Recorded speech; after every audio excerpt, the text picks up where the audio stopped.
Voilà, troisième vidéo. Regardez les autres. Ça serait mieux avant d'écouter celle-ci. Donc, c'est ça, j'ai eu ma première fille.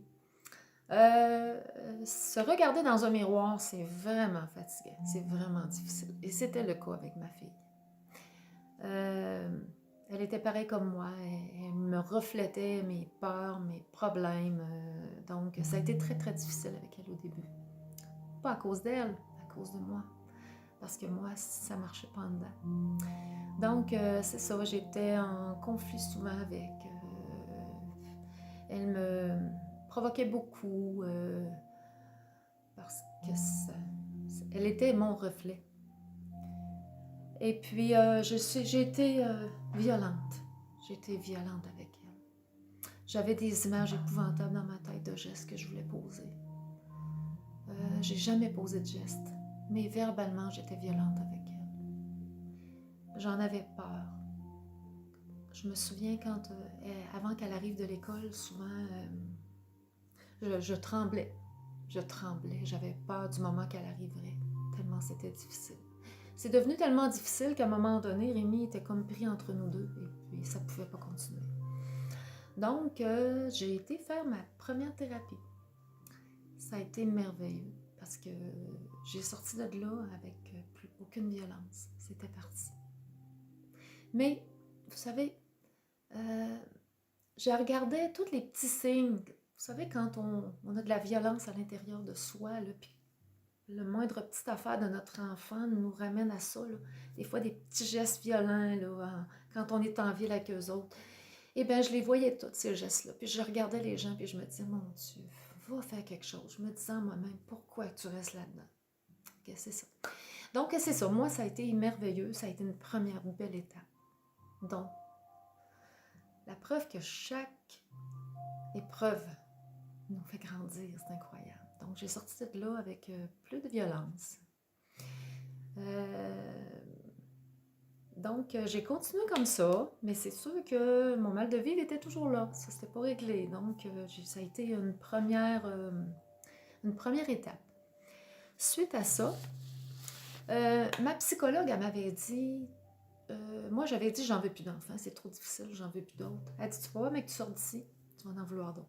Fait qu'en effet, quand j'ai sorti de là, je voulais un autre enfant. Donc, j'ai eu ma deuxième fille. Et puis, ça a été plus facile parce que j'avais un bout de chemin de fait. J'avais un bout d'intérieur de fait. Une petite guérison qui était faite. Donc, ça a été plus facile. Plus harmonieux, je dirais.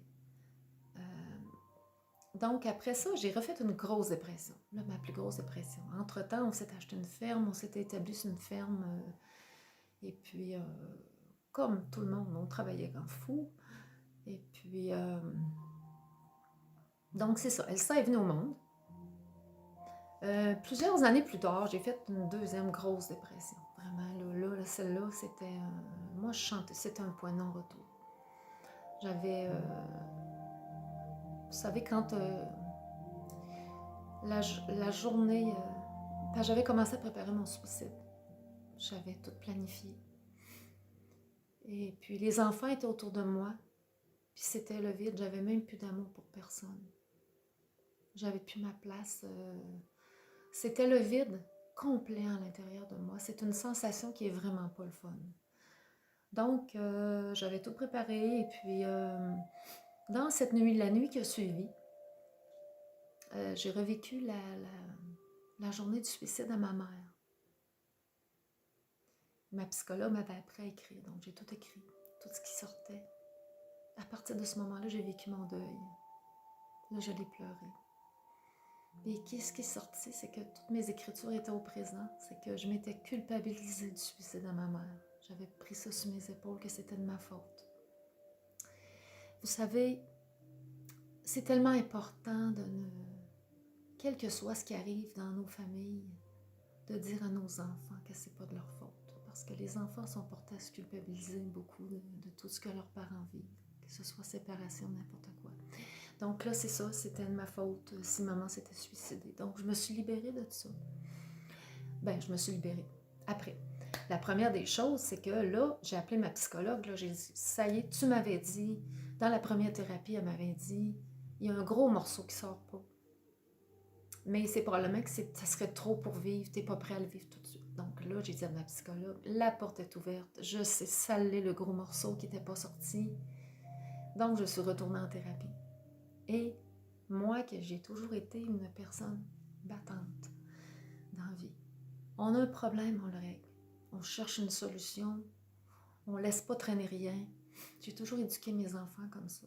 Donc, là, j'avais complètement perdu avant d'avoir ces idées-là.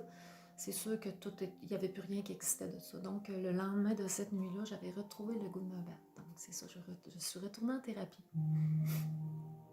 Et puis, quand je suis sortie de cette thérapie-là, là, c'était vraiment un gros changement. J'étais légère, j'avais l'impression que je flottais. Quel gros morceau, quelle belle guérison à nouveau. Pour dire que chaque épreuve nous apporte tellement. Moi, c'est une des choses merveilleuses que j'ai vécues, cette dépression-là, parce qu'elle m'a tellement apporté. Donc, je continue dans la prochaine vidéo pour la suite.